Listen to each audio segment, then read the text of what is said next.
Did you think you deserved more from that, given the amount of possession you had, the amount of shots you had? I think that is clear, but we create some chances, but we could create it more with the possession that we had. We reached the final third a lot of times, but we need to be better in that final third, because that is really important to score goals, and we have a lack of goals. We start the game suffering a goal and put Nottingham in the place that they want to be, like defending with a lot of men. Then they have really fast players to make transitions. Even that we control quite well, especially in the second half. We push forward, but again, in the final third, we were not good enough. It was a fantastic goal, Ruben, but was it a goal that could have been stopped? Sorry? So it was a fantastic goal that he scored, but was it a goal that could have been stopped more easily? That is clear. When you have a corner, you have men to block transitions. We have all the pitch. You can make a foul.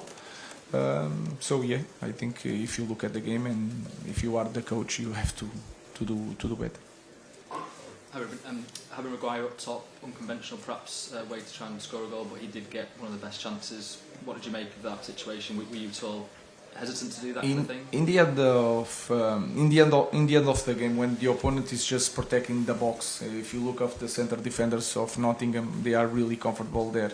And then with a line of 6, not 5, line of 6, we can reach the final third, but then we have to put the ball inside the box, because it's hard to make combinations to get inside the box to score goals. Harry Maguire, when he's attacking in set pieces, is maybe the best player in our team. So inside the box, you are not a defender, you are a striker. So was that idea to put one man that is really good on air to score a goal. Just one on Alejandro, if I may. He had 6 shots tonight, quite a few off target. You shifted him, I think, at half time to the left hand side. What did you make of his performance overall? He's making everything. He's trying. Sometimes you have one day that you are doing the right things, but in the final third we were not that good. That can happen. I was going to ask about Alejandro as well. I mean, I know you need these chances, but do you think he's perhaps trying to play himself into form, doing too much? Because at certain times when teammates are available, it doesn't seem the best option he's shooting. That can happen in the game. The most important thing again for me is that when he needs to run back, he's running back. Of course, we want a player that has 1 against 1. Sometimes he's trying too much. He has Dorgu to make a movement, but I think he wants to help the team in doing his best. Sometimes he doesn't make the best choice, but that you can point to any player today.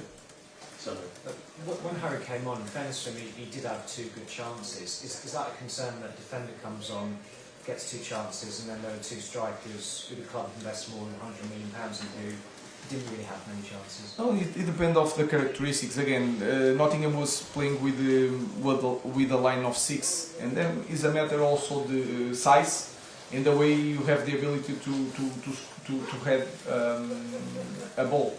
So I don't see it that way. That can happen with any team with the best strikers in the world. The defenders sometimes are the best ones to attack a ball inside the box. So Harry was really good on that.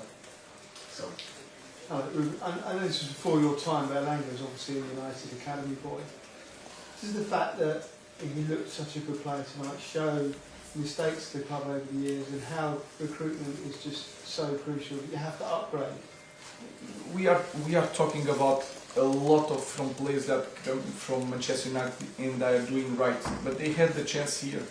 In Manchester United, you don't have the time. I'm saying all the time, I will not have the time. We have to get it right fast. So we are talking about, but you are not talking about players that didn't play for Manchester United. They were here playing for Manchester United. In here, the pressure is too big sometimes. And sometimes you don't have time, and you should have time for these kids to develop.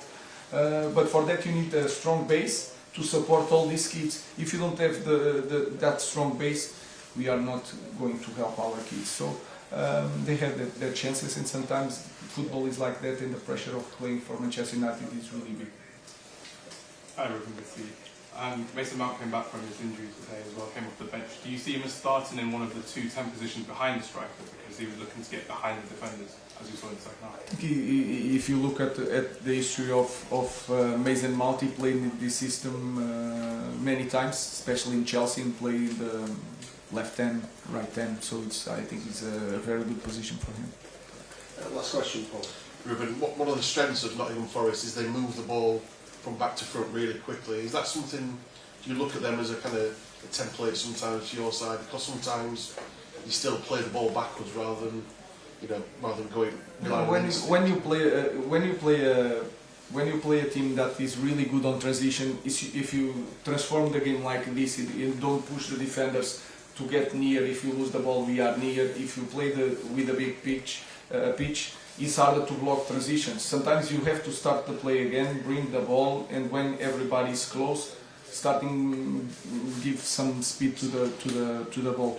So sometimes you have to take time to control the game, to dominate the game. And today, I think I'm always honest when I say our team didn't create chances. Today we create chances, and I think we had lack of quality in the final third. So if we have the quality, imagine the chances that we supposed to be.